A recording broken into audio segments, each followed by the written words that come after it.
the screening of the next lecture.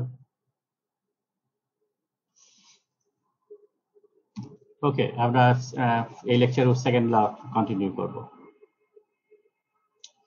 So outcome of this lecture are correlation between entropy and heat, and then determine the entropy change for a reversible process and irreversible. So our total change of the entropy of the system যদি calculate করি for a reversible process and irreversible process, তাহলে আমরা কি comparison টা পাবো.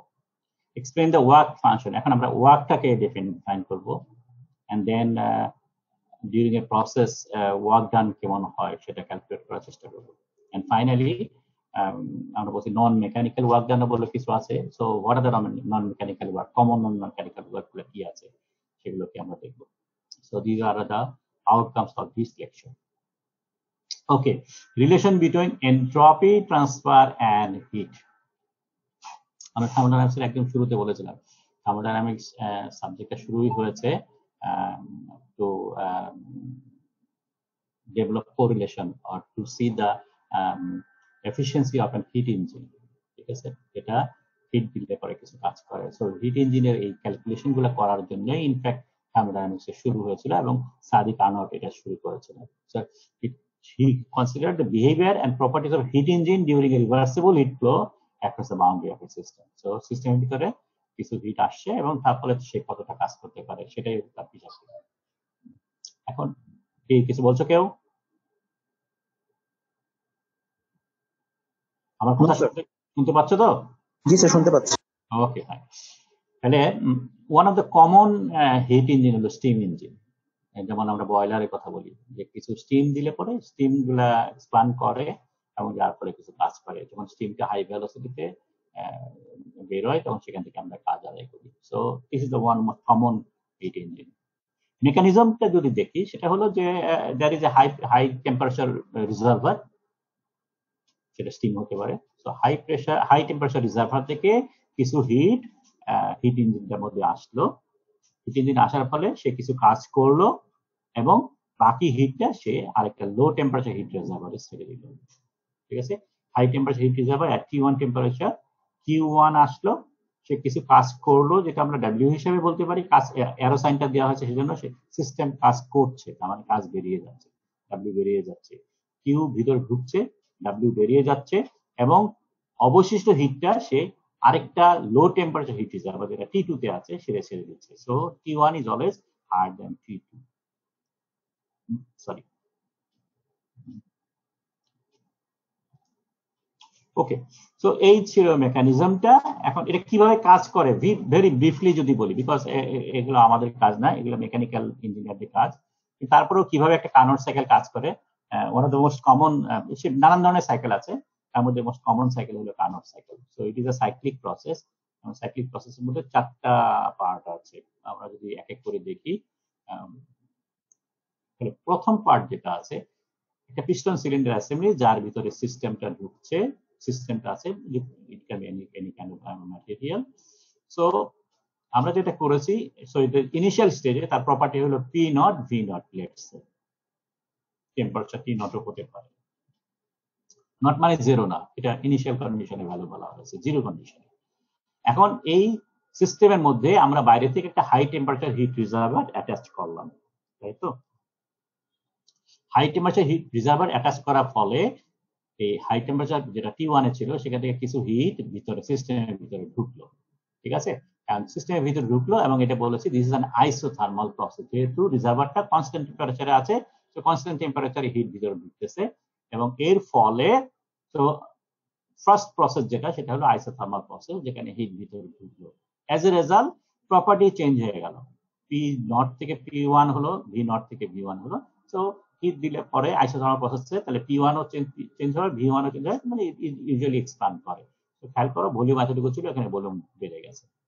তো then second process যেটা হয়, second part of the process, সেটা হলো system performs work adiabatically by expanding against a piston, temperature of the system is decreased because এখানে যেহেতু অ্যাডিয়াবেটিক্যালি প্রসেস ক্যারিড আউট হচ্ছে, সে যেহেতু কাজ করে, কাজ করার কারণে ডেফিনেটলি তার এখানে ভলিউম এক্সপ্যান্ড করছে, so temperature will be decrease naturally. So ডিক্রিজের কথা আপাতত বাদ দেই, আমরা বলি চেঞ্জ হচ্ছে। সো প্রপার্টি চেঞ্জেস যেটা হলো P1 থেকে P2 হলো, B1 থেকে B2 হলো।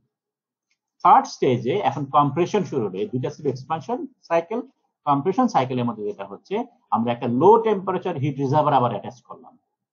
ঠিক আছে, আমরা একটু আগে বলেছিলাম সিস্টেম কিছু কাজ করেছে, বাকি হিটটা সে ছেড়ে দেয় লো টেম্পারেচার রিজার্ভারে। সো লো টেম্পারেচার রিজার্ভে আসলো, আমরা ছেড়ে দেওয়ার কথা বলতেছি না, আমরা হিট ভিতরে ঢুকতেছে বলতেছি, কিন্তু actually Q3 would be minus, যেহেতু এটা বেরিয়ে যাচ্ছে। আমরা মাইনাসের কথা আপাতত ইগনোর করি, আমরা বলছি হিট আবার ঢুকলো, কিছু হিট ঢুকলো। সো কিছু হিট এখানে again spent steam is exhausted isothermally, so it is an isothermal process. High temperature থেকে লো টেম্পারেচার হিট চলে যাবে বেসিক্যালি, এবং প্রপার্টি আবার চেঞ্জ হবে। আমরা যেহেতু কম্প্রেশন সাইকেল স্টার্ট করেছি, সো ভলিউম চেঞ্জ হয়ে গেছে, খেয়াল করো, প্রেসার চেঞ্জ হয়ে গেছে। ফোর্থ প্রসেস যেটা, সেখানে আবার এটাকে যেটা করা হয় সেটা হলো a fly wheel returns the piston to its original state. তো যেহেতু এখানে আর কোনো ওয়ার্ক মানে কোনো হিট এখানে দেওয়া হচ্ছে না, সুতরাং এটাকে ফার্দার কম্প্রেস করতে গেলে পরে বাইরে থেকে কিছু কাজ দিতে হয়। সো ফ্লাই হুইল এটাকে আবার স্কুইজ করে আগের কন্ডিশনে ব্যাক করে। দেখো এখানে V3 থেকে আবার P0 V0 সেই অরিজিনাল স্টেটে চলে গেল।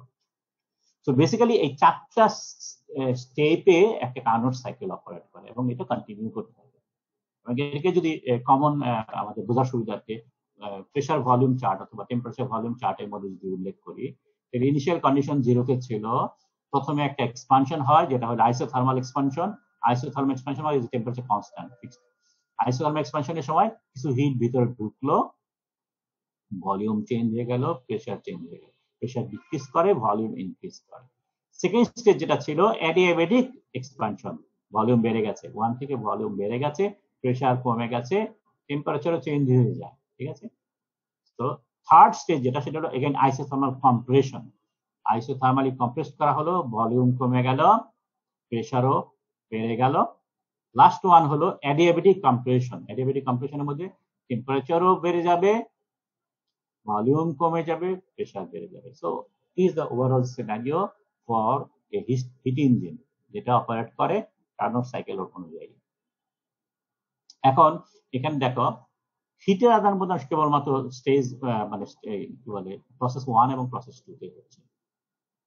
এখানে হিট আসতেছে, কিছু হিট বেরিয়ে যাচ্ছে, আর বাকি চারটা স্টেজের মধ্যেই কোনো না কোনো কাজ হয়। ভলিউম চেঞ্জ হলেই কাজ হয়, আমরা দেখবো ভলিউমের সাথে কাজের রিলেশন আছে।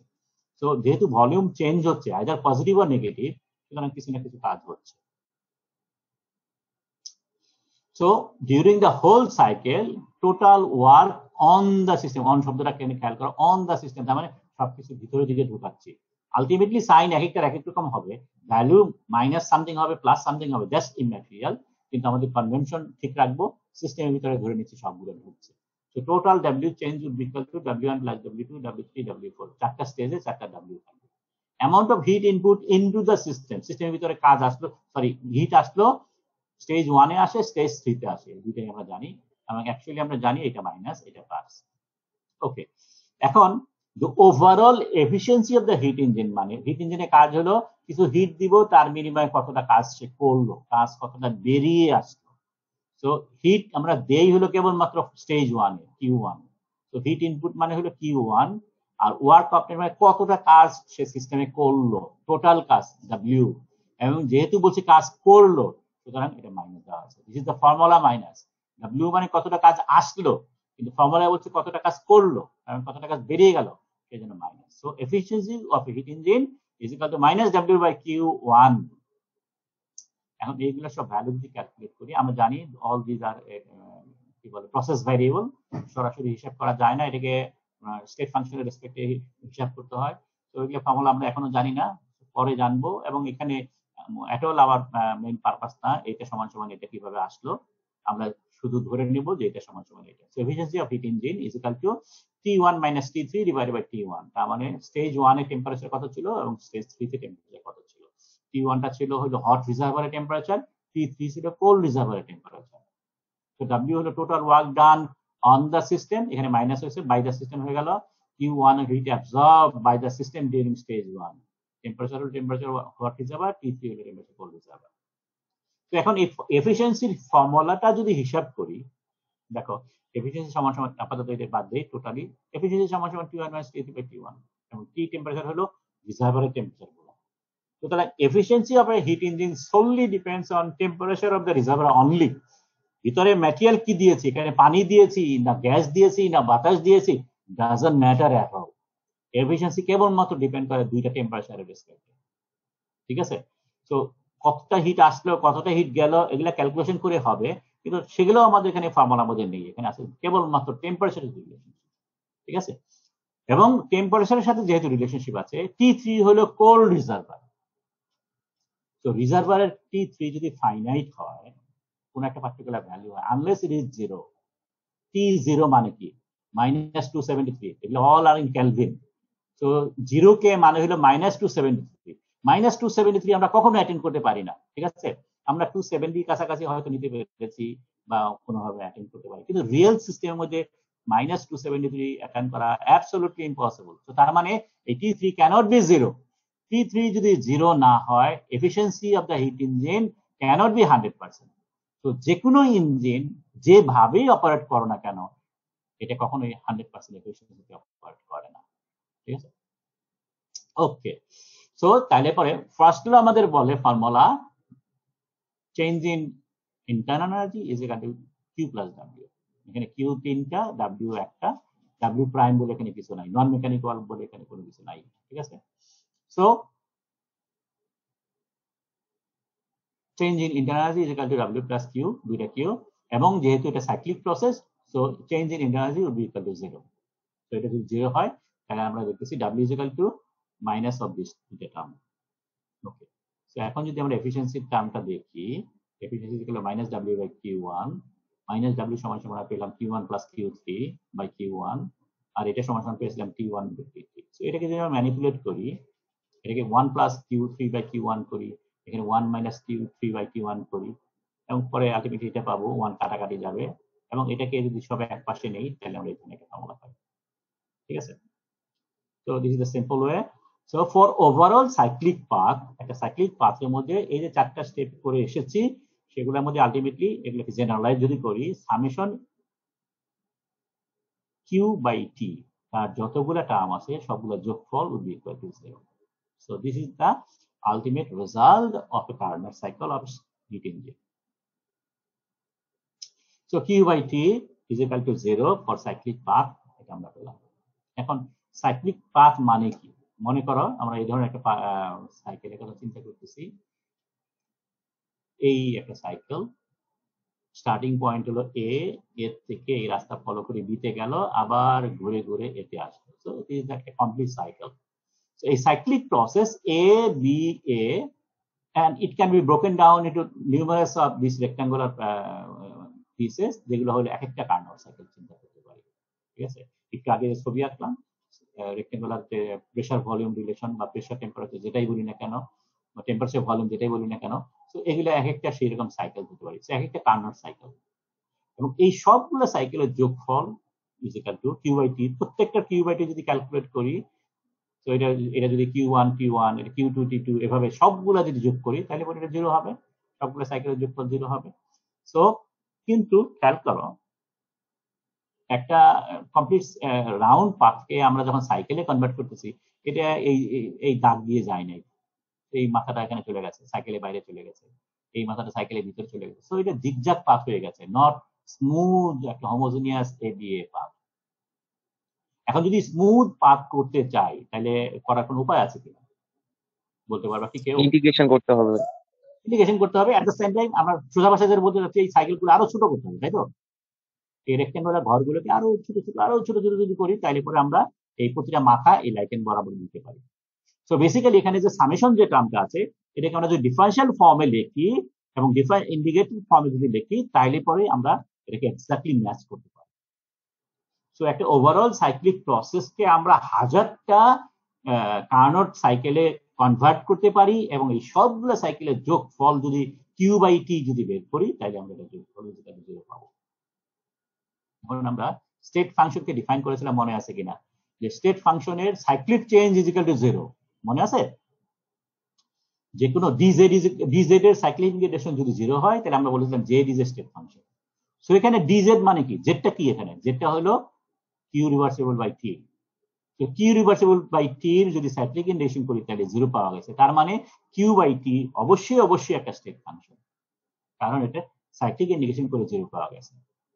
So Q by T has a property of a state function. এবং ক্লসিয়াস এই কিউ বাই টিটাকে একটা নাম দিয়েছিল যেটার নাম হলো এনট্রপি। ওকে, এখন আমরা পিছনের হিস্ট্রির সাথে যে পরিলেট করি, আমাদের মনে আছে আমরা বলেছিলাম যে ডিগ্রি অফ ইররিভার্সিবিলিটি হিসাব করার কোনো ওয়ে আছে কিনা। তখন আমরা বলেছিলাম যে কিউ বাই টি দিয়ে একটা হিসাব করা যেতে পারে, ঠিক আছে। তারপরে আমরা আবার ইররিভার্সিবল প্রসেসের মধ্যে আমরা বললাম যত বেশি ইররিভার্সিবল প্রসেস হবে তত পার্মানেন্ট চেঞ্জ হবে, তত হিট লস হবে, এবং এই হিট লসটাকে অ্যাকাউন্টেবল করতেছি আমরা একটা নিউ প্যারামিটার দিয়ে, যেটা এনট্রপি। যত বেশি রিভার্সিবল প্রসেস হবে এনট্রপি তত বাড়বে, এবং এই রিভার্সিবিলিটি যত বেশি হবে সেটা কিউ বাই টি দিয়ে আমরা হিসাব করতে পারবো। তো Q by T thus the entropy function, এবং এইটা হিসাব করেই আমরা ডিগ্রি অফ ইররিভার্সিবিলিটি হিসাব করব। যত বেশি ইররিভার্সিবিলিটি হবে তত এস বাড়বে, তত কিউ বাই টি বাড়বে। Okay, so thus relation between heat absorbed by the system and entropy transfer into the system, সবই ভিতরে পজিটিভ ধরছি। Change in entropy is equal to Q reversible by T. Reversible শব্দটা আমি এখানে ডেলিভারলি দিয়েছি, একটু পরে এটা এক্সপ্লেন করবো। So Q by T basically, এবং এটাই হলো total entropy change. Infinitesimal process যদি হয় এই সবগুলো ডিফারেনশিয়াল ফর্মে লিখবো। এটা স্টেট ফাংশন, সুতরাং এই স্মল ডি দিয়ে লিখবো। কিউ হলো প্রসেস ভেরিয়েবল, সুতরাং ডেল্টা স্মল ডেল্টা দিয়ে লিখবো। So DS is equal to delta Q by T, এটা আরো সংক্ষেপে যদি লিখি delta Q is equal to TDS, delta Q reversible is equal to TDS, delta S পাবো integration of delta S GS Q reversible by T. Calculate দেখো আমরা first হতে Q delta Q কে ইন্টিগ্রেট করতে পারি নাই, তো ডেল্টা কিউ কে এখন যদি ইন্টিগ্রেট করতে চাই আমরা আগে ডেল্টা কিউ কে টিডিএস এ কনভার্ট করব। টি একটা স্টেট ফাংশন, ডিএস একটা স্টেট ফাংশন, সুতরাং এইটাকে আমি ইন্ডিকেট করতে পারবো, এটাকে ইন্ডিকেট করা আমাদের জন্য পসিবল। সো আমরা ইনফ্যাক্ট একটা প্রসেস ভেরিয়েবলকে স্টেট ফাংশনের রেসপেক্টে রিপ্রেজেন্ট করলাম যাতে করে আমরা ক্যালকুলেশন করতে পারি। ওকে, এটা বলতে পারবা কিনা দেখো দেখি। A system is changed from state A to state B using reversible adiabatic process. ঠিক আছে?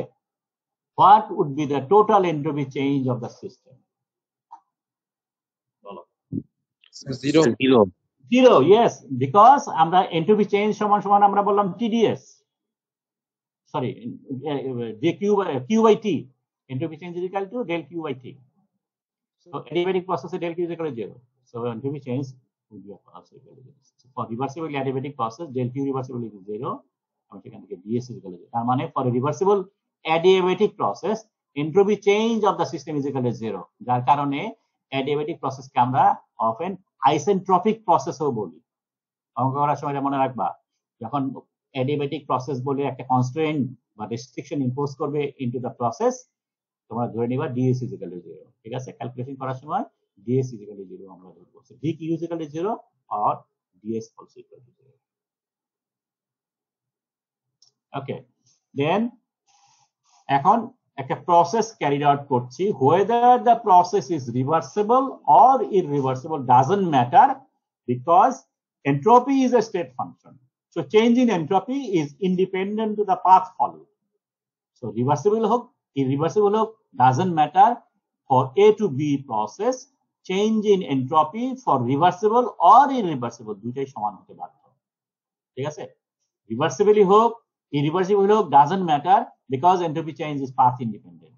So pathটা কোত্থেকে আসলো, reversible path or irreversible path. So এটা independent, total change will be the same for the same process, same A to B change process. Okay, এখন আবার আমরা জানি এই দুইটার প্রত্যেকটা দুইটা করে পার্ট আছে, ঠিক আছে। সরি উল্টে গেছে। তো এটার জন্য একটা টার্ম ট্রান্সফার টার্ম আছে, এটার জন্য একটা প্রোডাকশন টার্ম আছে। রিভার্সিবল ট্রান্সফার, রিভার্সিবল প্রোডাকশন, এখানেও আছে ইরিভার্সিবল ট্রান্সফার, ইরিভার্সিবল প্রোডাকশন। এখন আমরা জানি এখানে বলতেছে রিভার্সিবল প্রসেসে কোনো প্রোডাকশন অফ এন্ট্রপি হয় না, সো এটা বাদ গেল, এটা 0 হয়ে গেল। এটা যদি 0 হয়ে যায় তাহলে আমরা পেলাম reversible transfer is equal to irreversible transfer plus irreversible production. Production term যেহেতু আছে এন্ট্রপির, সো দিস ইজ ফাইনাইট, এটা একটা পজিটিভ ভ্যালু। যদি এটা পজিটিভ ভ্যালু হয় তাহলে এই দুইটার মধ্যে কোনটা বড় কোনটা ছোট? ট্রান্সফারের রিভার্সিবল ট্রান্সফার বড় নাকি ইররিভার্সিবল ট্রান্সফার বড়? রিভার্সিবল ট্রান্সফার বড়। রিভার্সিবল ট্রান্সফার যদি বড় হয়, রিভার্সিবল ট্রান্সফারের ফর্মুলা হলো del Q reversible by T, আর এটা ইররিভার্সিবল ট্রান্সফার হলো del Q irreversible by T. So এটা চেয়ে বড় হলে এটা চেয়ে বড় হবে। And if the process is isothermal, temperature constant হয়ে গেল, এটা বাদ চলে গেল, তাহলে রিভার্সিবল প্রসেসের কিউ ইররিভার্সিবল প্রসেসের কিউ চেয়ে বড়। তার মানে ব্যাখ্যা যেটা হচ্ছে যে একটা সিস্টেম যদি রিভার্সিবল প্রসেস ক্যারিড আউট করে অথবা ইররিভার্সিবল প্রসেস ক্যারিড আউট করে for a same process, same initial state, same final state, তাহলে পরে রিভার্সিবল প্রসেসে সবচেয়ে বড় কিউ হবে। তার মানে রিভার্সিবল প্রসেসে সিস্টেমের ভিতরে সবচেয়ে বেশি কিউ আসবে। কিউ যেহেতু আসাটা পজিটিভ ধরেছি, তো রিভার্সিবল প্রসেসে যে কিউ এসছে আইসোথার্মাল প্রসেসের জন্য, ইররিভার্সিবল প্রসেসে তার চেয়ে কম আসবে। দিস ইজ লজিক্যাল, বিকজ আমরা জানি এই রিভার্সিবল প্রসেসের সিস্টেমের মধ্যে কিউ বেশি আসে না, কারণ অনেক লস হয়ে যায়, হিট লস হয়ে যার জন্য অ্যাকচুয়াল হিট সিস্টেমের মধ্যে যতটা আসবে এটা কম আসে। রিভার্সিবল প্রসেসে যেহেতু কোনো লস নাই, যা হিট ট্রান্সফার হয়েছে সব হিটই সিস্টেমের মধ্যে ঢুকেছে, যার জন্য for all possible isothermal process, heat absorbed by the system during a reversible process is the maximum. ঠিক আছে? ওকে, এই অঙ্কটা দেখো তো পারো কিনা।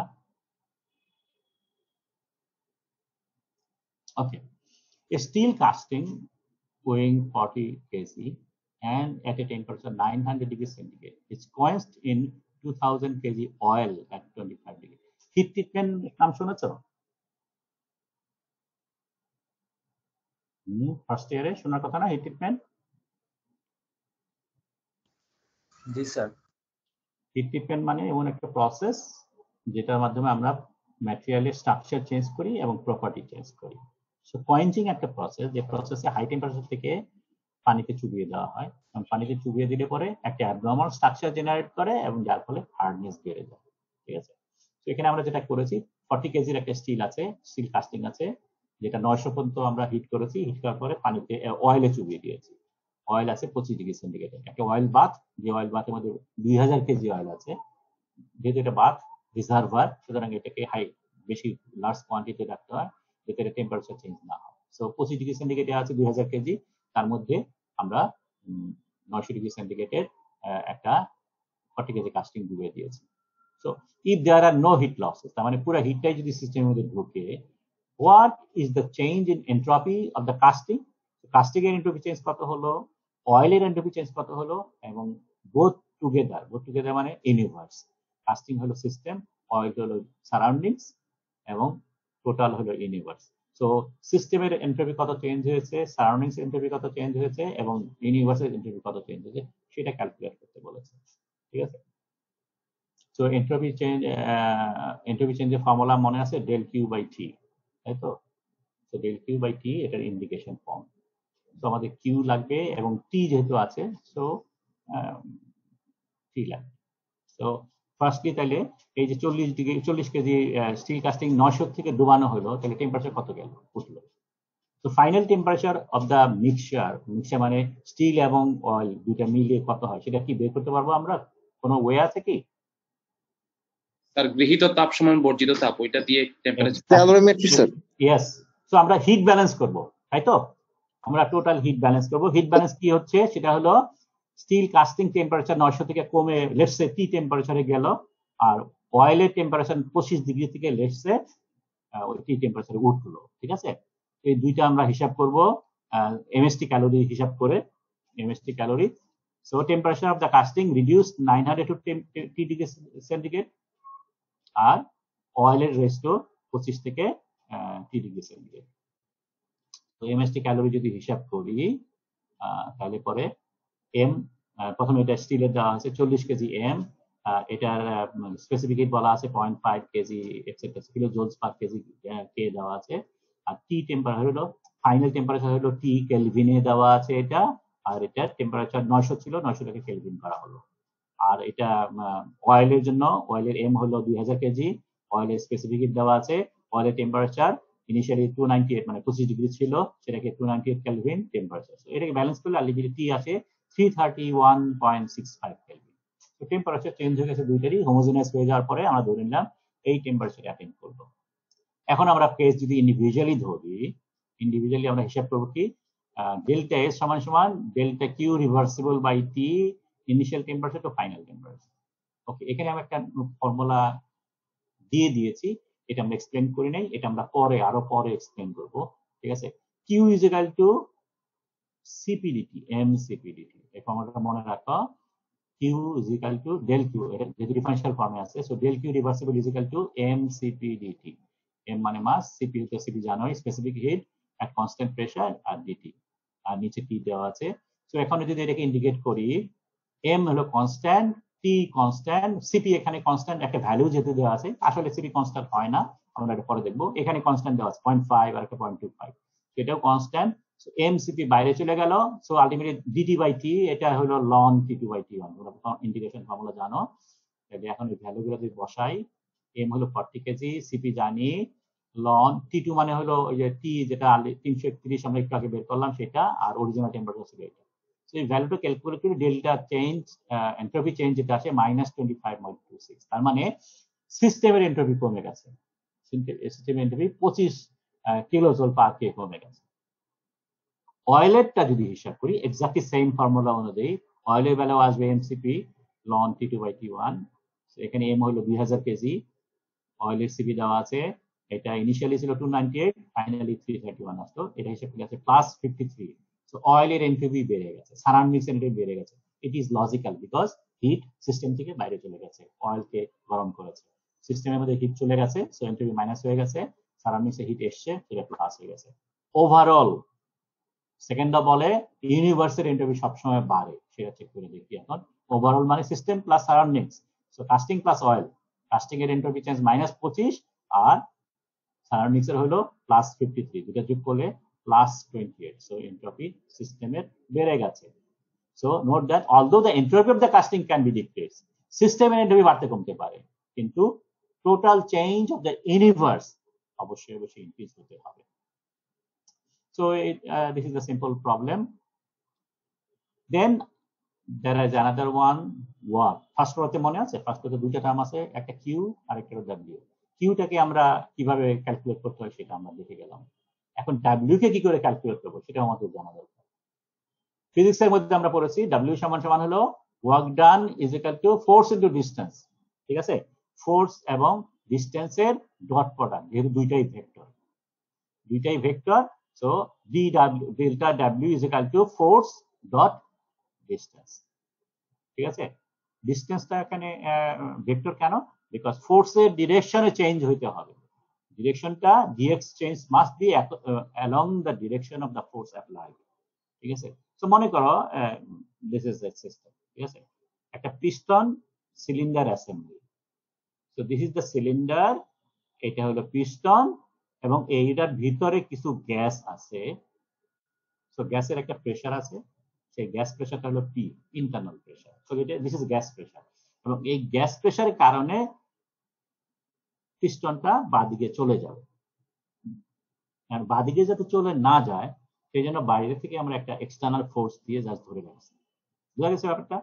সো এক্সটার্নাল প্রেসার দিয়ে জাস্ট এটাকে ধরে রাখছি। সো এই পি এক্সটার্নাল ইনিশিয়ালি ইন্টারনাল প্রেসারের সমান, যদি সমান হয় তাহলেই পিস্টনটা তার ঠিক পজিশনে থাকবে। ঠিক আছে, ওকে। এখন যদি কাজ করতে হয়, এই গ্যাসটা যদি কাজ করতে চায় তাহলে পিস্টনটাকে মুভ করতে হবে। পিস্টনটা যদি এদিকে মুভ করতে হয় তাহলে পরে কি হবে? এটা বাড়াতে হবে না কমাতে হবে?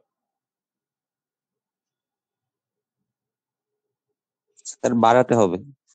পিস্টনটা যদি বেড়ে যায় তাহলে এইটা ভিতরের দিকে ঢুকবে, ঠিক আছে, তাই তো? এটা যদি এক্সপান্ড করতে চায়, গ্যাস যদি এক্সপান্ড হয় তাহলে এটা বাঁদিকে যাবে, এবং এটা বাঁদিকে যাবে তখনই যদি এই পি প্রেসারটা এই পি এক্সটার্নালের চেয়ে বড় হয়, অথবা উল্টা করে বলি পি এক্সটার্নাল যদি আমি রিডিউস করি তখনই পিস্টনটা বাঁদিকে যাবে। সো লেট আস সে আমরা পি এক্সটার্নালটাকে এমন ভাবে কমালাম এই পিস্টনটা এইখান থেকে এই পর্যন্ত গেল, ডিএক্স পরিমাণ ডিসপ্লেসমেন্ট হলো, ঠিক আছে। এখন যদি ওয়ার্ক ডানের ফর্মুলা হিসাব করি, ওয়ার্ক ডান সমান সমান ফোর্স ইনটু ডিসপ্লেসমেন্ট, এবং ফোর্স সমান সমান আমরা জানি প্রেসার মাল্টিপ্লাইড বাই এরিয়া। তো এটা যদি এরিয়া হয়, প্রেসার যেহেতু গ্যাস এই প্রেসারের এগেনস্টে কাজ করতেছে, কারণ এইটা কমার কারণেই এটা এক্সপ্যান্ড করছে। তো পি এক্সটার্নালের এগেনস্টে এটা এক্সপ্যান্ড করছে, যার কারণে পি এক্সটার্নাল ইনটু এরিয়া। এইটাই হলো আমাদের ফোর্সটা। So this is the force P multiplied by area, এবং চেঞ্জ ডিসপ্লেসমেন্ট যেটা হচ্ছে ডিএক্স। ডিএক্স এখানে মাইনাস কেন হয়েছে? পি এক্সটার্নাল ওদিকে কাজ করছে, মুভমেন্ট হচ্ছে তার উল্টা দিকে, ঠিক আছে। পি এক্সটার্নাল আমরা আস্তে আস্তে কমাচ্ছি, যদিও এটা দিকে অ্যাক্টিং করছে, কিন্তু মুভ করছে বাঁ দিকে। সো সেই জন্য এটা মাইনাস করা আছে। প্রেসার অ্যাপ্লাইড ফোর্সের উল্টা দিকে মুভমেন্ট হচ্ছে, যার জন্য মাইনাস। এবং এ এবং ডিএক্স যদি হিসাব করি, তাহলে A multiplied by DX equal to DV, volume change. এটা হলো total cross section area multiply by distance, এটা হলো volume change. So delta W change in মানে ওয়ার্ক যেটা, তার মানে এই গ্যাসটা এক্সপানশনের কারণে যে কাজ করলো সেই কাজ সমান সমান minus pressure external multiplied by volume change. External প্রেসারের কারণে যে ভলিউম চেঞ্জ হলো, এই দুইটা গুণফল উইথ মাইনাস সাইন, এটাই হলো আমাদের work done on the system. Work done সমান সমান। এখন রিভার্সিবল প্রসেস, ইরিভার্সিবল প্রসেসের কথা আমরা জানি। যদি রিভার্সিবল প্রসেস হয়, রিভার্সিবল প্রসেস কাকে বলে? প্রসেসটা এত স্লোলি হয়, সিস্টেমের মধ্যে কোনো পার্মানেন্ট চেঞ্জ হয় না, আমরা দেখতে পাবো না যে কোনো প্রসেসটা হচ্ছে। এটা কিভাবে হবে? এই প্রেসারটা যদি 10 অ্যাটমসফিয়ার হয়, যদি কাজ করতে চাই, তাহলে P external must be less than P, এটা কমায় দিতে হবে। এখন এটা 10 অ্যাটমসফিয়ার ছিল, এটাকে যদি 2 অ্যাটমসফিয়ার করে দেই, সাডেনলি একটা জাম্প হবে, একটা ভলিউম এক্সপ্যান্ড করবে suddenly. So it will be an irreversible process. Reversible process হলো এই পি এক্সটার্নালটা এমন ভাবে কমাবো অ্যাজ ইফ এটা পির সমান, ঠিক আছে। তো পি এক্সটার্নাল বেসিক্যালি এমন মাইনুট চেঞ্জ হয়েছে, তো আমরা ফর অল প্র্যাকটিক্যাল পারপাস আমরা ধরে নিতে পারি যে P external is equal two P. So this is the limiting case. Reversible processor, that's the definition. For reversible expansion of the gas, dP would be so small that for all practical purpose, P external would be is equal to P. যদি তাই হয়, তাহলে reversible work done যদি calculate করতে চাই, তাহলে এই P এক্সটার্নালের জায়গায় আমরা যদি পি বসাই, তাহলে আমাদের ফর্মুলা চেঞ্জ যেটা হবে, work done on the system for a reversible process would be equal to delta reversible is equal to minus P dV. Pressure একটা স্টেট ফাংশন, ডিভি একটা স্টেট ফাংশন, সো এটাকে আমরা indicate করতে পারবো। So total work ডান যেটা হবে সেটা হলো ইন্টিগ্রেশন অফ পি ডিভি, ঠিক আছে। তো আমরা ওয়ার্ক ডান কেও স্টেট ফাংশনের রেসপেক্টে চেঞ্জ করে এটা ক্যালকুলেটরি করার জন্য একটা মেথড ডিভাইস করলাম। What about irreversible process?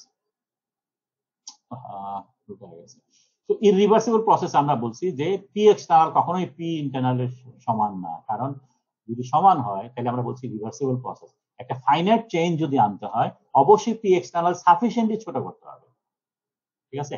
এবং তখন পি এক্সটার্নাল পি সমান হবে না, তখন ফর্মুলার মধ্যে আমরা এই পি বসাতে পারবো না, আমরা ফর্মুলার মধ্যে পি এক্সটার্নালই থাকতে হবে। সো ডেল্টা ইররিভার্সিবল সমান সমান P external dV with minus sign, ঠিক আছে। এবং এই পির সাথে পি এক্সটার্নাল যদি কম্পেয়ার করি, কোনটা বড়? পি এক্সটার্নাল বড় না পি ইন্টারনাল বড়? P internal. পি ইন্টারনাল বড়, কারণ এক্সটার্নাল ছোট হলে পরেই এটা বাদিকে যাবে, এটা এক্সপ্যান্ড করবে পি এক্সটার্নাল জন্য। এই জন্য পি এক্সটার্নাল সবসময় ছোট হয়। তাহলে এই যে দুইটা ফর্মুলা আমরা পেলাম, ডাব্লিউ রিভার্সিবল এবং W irreversible. W reversible, W irreversible. রিভার্সিবলের মধ্যে পি আছে আর ডাব্লিউ ইররিভার্সিবলের মধ্যে পি এক্সটার্নাল আছে। যেহেতু পি এক্সটার্নাল ছোট পির তুলনায়, যার জন্য for reversible process work done on the system is the maximum, always maximum. Again, irreversible process is loss হয়, সুতরাং টোটাল ওয়ার্কটা আমরা পাই না, কিছু লস হয়ে যায়। সো আমরা এখানে কিউ কে ডিফাইন করলাম স্টেট ফাংশনের রেসপেক্টে, পিকে ডাব্লিউকে ক্যালকুলেট করলাম পি রেসপেক্টে, এবং দুটার ক্ষেত্রে আমরা বললাম অনলি ডিউরিং রিভার্সিবল প্রসেস সিস্টেমের মধ্যে সবচেয়ে বেশি হিট আসে, সিস্টেমের মধ্যে সবচেয়ে বেশি ডাব্লিউ আসে, যেহেতু কোনো লস হয় না। ফাইনালি সাম নন মেকানিক্যাল ওয়ার্কের কথা যদি কম্পেয়ার করি, কম্পেয়ার না, কিছু এক্সাম্পল যদি দেই, তাহলে আমরা গ্র্যাভিটেশনাল ওয়ার্ক জানি এমজিএইচ, তাই তো? এমজিএইচ, এটা এমএফ বলা হয়েছে, আর এমজিএইচ এর এম হলো মাস, এটা ফোর্স। তো এমজিএইচ বলতে পারো অথবা এমএসএইচ বলতে পারো। ইলেকট্রিক্যাল ওয়ার্ক আমরা জানি ইডিকিউ, ই হলো পটেনশিয়াল ডিফারেন্স, ডিকিউ হলো charge. Surface work, surface tension, DA মানে এরিয়া। সেন্ট্রিফিউগাল ওয়ার্ক যেটা আছে এম ওমেগা স্কোয়ার আর, ওমেগা হলো রোটেশনাল অ্যাঙ্গুলার ভেলোসিটি বা রোটেশনাল ভেলোসিটি, আর আর মানে হলো রেডিয়াস, ঠিক আছে, from the Axis of rotation. So this are the four common non mechanical ওয়ার্কের কথা বললাম। এছাড়াও আরো অনেক ধরনের ওয়ার্ক আছে, ম্যাগনেটিক ফিল্ড আছে, ম্যাগনেটিক ওয়ার্ক হতে পারে। এগুলো আমরা যেগুলো কখনোই ক্যালকুলেট করবো না, just to let you know that there are some other kind of work besides mechanical work done. Okay, so this is for this class as well. So এটা যদি আমরা শেষ করি,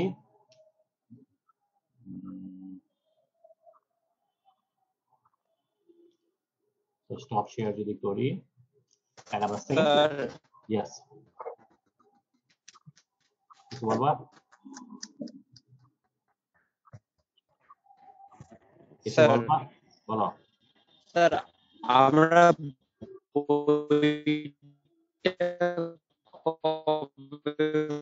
কেটে যাচ্ছে, কেটে যাচ্ছে, কেটে যাচ্ছে, কেটে যাচ্ছে, কেটে যাচ্ছে,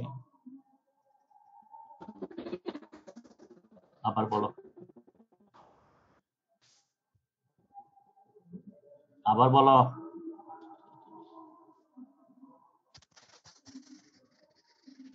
জি sir,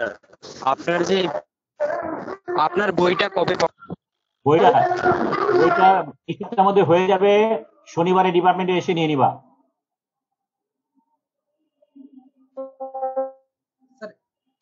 okay sir, thank you. Office খোলা থাকে স্যার? ওকে ওকে, তাহলে স্যার আজকে এখন শেষ কি করি। ডিপার্টমেন্টের অফিস খোলা থাকে স্যার? শনিবার কেন খোলা থাকবে না? শনিবার কি সকালে ছুটি? সকালবেলা থেকে কি না স্যার, এমনিতেই খোলা থাকে কিনা জিজ্ঞেস করতে স্যার। এখন ভাবছি অবশ্যই খোলা, ডিপার্টমেন্ট খোলা সবসময়, অলওয়েজ খোলা, ঠিক আছে। বেটার হলো তোমরা আগে অফিসে ফোন করবা, তার হিসাবে ফোন করবা, ফোন করে নিয়ে জিজ্ঞেস করবা যে আমার বইটা এসছে কিনা। যদি বইটা এসে থাকে তাহলে পরে এসে যে কোনো সময় নিয়ে যাবা, ঠিক আছে। তার হিসাবে বলা থাকবে।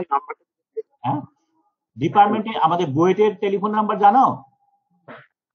জি স্যার, ওটা তো দেওয়া আছে ওয়েবসাইটে স্যার। বুয়েটের ওয়েবসাইটে দেওয়া আছে, সেখান থেকে এক্সচেঞ্জে ফোন করবা 7332 এটা হলো আমাদের অফিসের এক্সচেঞ্জের নাম্বার। সেখানে ফোন করলে পরেই রায় সাহেব বা হানিফ যে কেউ ধরবে, তাদের কাছে বলা থাকবে, তোমরা এসে নিয়ে ওখানে একটা শীট দেওয়া থাকবে যেখানে তোমার রোল নাম্বার লিখবা, সাইন করবা, কত টাকা জমা দিলা, সে তোমাকে টেলিফোনে তুমি জেনে নিতে পারো যে আলটিমেটলি ফটোকপির জন্য কত টাকা হয়েছে, সেই টাকাটা দিয়ে বইটা নিয়ে যাবো। স্যার লাস্ট স্লাইডটা টিমসে দেওয়া হয়নি। এটা দিয়ে দেবো, এটা দিয়ে দেবো। আর বাই দ্য ওয়ে, আমি কিন্তু একবার ফটোকপি করবো, আর পারবো না। তোমরা আমাকে 50 জনের লিস্ট দিয়েছো, তাই তো? সো আমি 50টা বই কিন্তু ফটোকপি করবো, এরপরে 1000 রিকোয়েস্ট করলেও আমি পারবো না।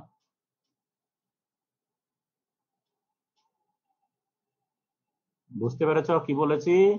যদি কেউ নাম অ্যাড করতে চাও তাহলে পরে আগে থেকে বলতে হবে, ঠিক আছে। আমি হয়তো আজকে পারবো না, আমি কালকে ফটোকপি করতে দেবো, ঠিক আছে। কালকে ফটোকপি করে দেবো, সে হয়তো তোমাকে কালকে হলো মঙ্গলবার, বুধবারে দিতে পারবে কিনা আই এম নট শিওর, যার জন্য আমি শনিবারে তোমাকে বললাম ফোন করে আসতে। শনিবারে হয়তো সকালে সে 10টা-11টার দিকে দিবে, সো বিকালে বাবা, অথবা রোববারে আসতে একবারে পেয়ে যাবো, ঠিক আছে। সো তোমাকে আজকে বিকেল পর্যন্ত সময় দিলাম। তোমাদের সিআর আমাকে বলেছে 50 জনের লিস্ট করতে, 50 জন তোমার নাকি নাম দিয়েছো, তো আমি 50টা ফটোকপি করবো। যদি এর বাইরে যদি কেউ হয় এগেইন আমাকে জানাবা। এরপরে যদি বই লাগে তাহলে কিন্তু নিজের দায়িত্বে করতে হবে। ওকে, তাহলে আজকে শেষ করি। খোদা হাফেজ।